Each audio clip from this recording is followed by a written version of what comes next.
Lyca மற்றும் red giant movies தயாரிப்பில் பிரம்மாண்ட இயக்குநர் சங்கர் இயக்கத்தில் உலகநாயகன் கமல்ஹாசன் நடித்த இந்தியன் 2 உங்கள் அபிமான திரையரங்குகளில்.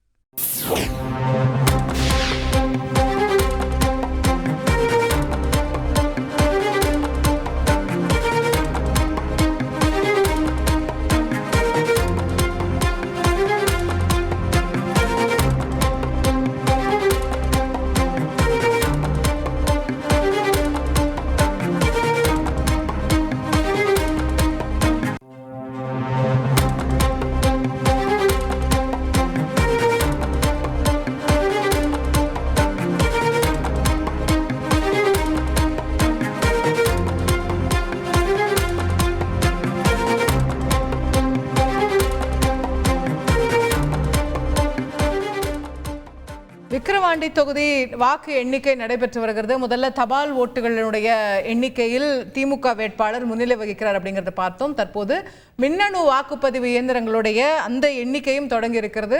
அதிலும் திமுக வேட்பாளர் திரு அன்னியூர் சிவா அவர்கள் முன்னிலை வகித்து வருகிறார் அப்படிங்கிறது தான் நமக்கு வரக்கூடிய தகவலாக இருக்கிறது. துல்லியமாக எவ்வளவு ஓட்டுகள் யார் பெற்றுக்கிறாங்க அப்படிங்கிற தகவலும் இன்னும் கொஞ்ச நேரத்தில் உங்களுக்கு அப்டேட் ஆகிட்டே இருக்கும். நம்ம திரையில் நீங்கள் பார்த்துக்கிட்டே இருக்கலாம். டாக்டர் சுமந்த் அவர்களும் தொடர்ந்து நம்மோட இணைப்பில் இருக்கார் அப்படின்னு நான் புரிஞ்சுக்கிறேன். டாக்டர் சுமந்த், இந்த கள்ளச்சாராயம் இந்த விஷயங்கள்லாம் எதிரொலிக்குமா இல்லையா அப்படின்னு இங்கே ஒரு பெரிய சர்ச்சை, உங்களுடைய பார்வை என்ன? இல்ல, நிச்சயமா எதிரொலிக்கும். ஆனா யூஸ்வலா ஒரு பை எலெக்ஷன்ல மக்கள் எப்படி யோசிப்பாங்கன்னா, எதிர்கட்சிக்கு போட்டு என்ன யூஸ் ஆக போகுது, ஆளுங்கட்சி ஓட்டு போட்டா ஏதாவது ஒரு திட்டத்தை கொண்டு வரலாம், கொஞ்சம் ஃபண்டிங் கொஞ்சம் கிடைக்கும் அப்படின்னு தான் மக்கள் யோசிப்பாங்க. இந்த அரசுக்கு இன்னும் 1.25 வருஷம் இருக்கு. அதனுடைய ஆட்சி காலத்துல இன்னொரு லிட்டில் லெஸ் தென் 2 இயர்ஸ் இருக்கு. அதனால நிச்சயமா மக்கள் அப்படி யோசிக்கக்கூடிய ஒரு வாய்ப்பு இருக்கிறது. ஆனால் அது பேலன்ஸ் ஆகிறதுக்கு இந்த ஆன்டி இன்கம்பன்சி ஒரு விஷயம்.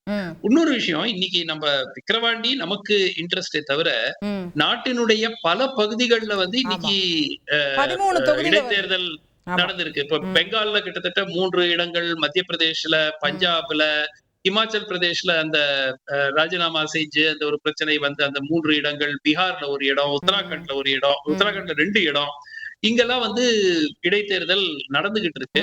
சோ இதுவும் நம்ம பார்க்கணும். பெங்கால்ல 4 இடங்கள்ல பை எலெக்ஷன் போயிட்டு இருக்கு. சோ இதனுடைய இடைத்தேர்தல் ரிசல்ட்டும் ஒரு தேசிய அளவுல ஓரளவுக்கு அது பெரிய ஒரு சிக்னிபிகன்ஸ் கிடையாது. ஏன்னா பொது தேர்தல் முடிஞ்சு போச்சு. அண்ட் முக்கியமா சட்டப்பேரவை தேர்தல் இருக்கக்கூடிய இடங்கள்ல இடைத்தேர்தல் இப்போ வராது. ஏன்னா 6 மாசம்குள்ளதான் இருக்கு. ஜார்க்கண்டா இருக்கட்டும், மகாராஷ்டிரா இருக்கட்டும், ஹரியானாவா இருக்கட்டும், இப்ப வராது. பட் ஒரு பாராமீட்டர் இந்த லாஸ்ட் இப்ப பொது தேர்தலுக்கு பிறகு மாநில அளவுல என்ன சென்டிமெண்ட் இருக்குங்கிறத பாக்குறதுக்கு it will be useful. Right. So அதுவும் நிச்சயமா ஒரு மாநிலத்திலையும் அங்கே இருக்கக்கூடிய சென்டிமெண்ட்ஸை நமக்கு சொல்லும் அப்படின்றீங்க. பட் குறிப்பாக இந்த விக்கிரவாண்டி பற்றி கேட்கணும் அப்படின்னா, திரு மதிவாணன் அவர்களும் கூட குறிப்பிட்டாரு, அங்கே பாமக ஜெயலலிதா அவர்கள் படத்தையும் யூஸ் பண்ணுறாங்க, மோடி அவர்கள் படத்தையும் யூஸ் பண்ணுறாங்க. இது எல்லாத்தையும் வச்சு அங்கே பாமகவோட ஓட்டு கிட்டத்தட்ட அவங்க கூட்டணி sorry before I finish that question, நமக்கு எண்ணிக்கைகள் வர தொடங்கியிருக்கு அப்படிங்கிறத பார்க்கிறோம். திமுக தற்போதைய நிலையில திமுக வேட்பாளர் 4560 வாக்குகள் ஒட்டுமொத்தமாக பெற்று முன்னிலையில் இருக்கிறார். பாமக வேட்பாளர் 1700 வாக்குகள் பெற்று 2ஆம் இடத்திலும், நாம் தமிழர் கட்சி வேட்பாளர் 320 வாக்குகளும் பெற்றிருக்கிறார் அப்படிங்கிறத பார்க்கிறோம். கிட்டத்தட்ட ஒரு 3000 ஓட்டு வித்தியாசத்தில் திமுக வேட்பாளர் முன்னிலை வகிக்கின்றார். முதல்ல 4560 திமுக, 1700 பாமக, நாம் தமிழர் 320. Doctor Sumanth, any first comments on this? இப்போதைய நிலவரம். லைகா மற்றும் ரெட் ஜெயண்ட் மூவிஸ் தயாரிப்பில் பிரம்மாண்ட இயக்குநர் சங்கர் இயக்கத்தில் உலகநாயகன் கமல்ஹாசன் நடித்த இந்தியன் 2 உங்கள் அபிமான திரையரங்குகளில்.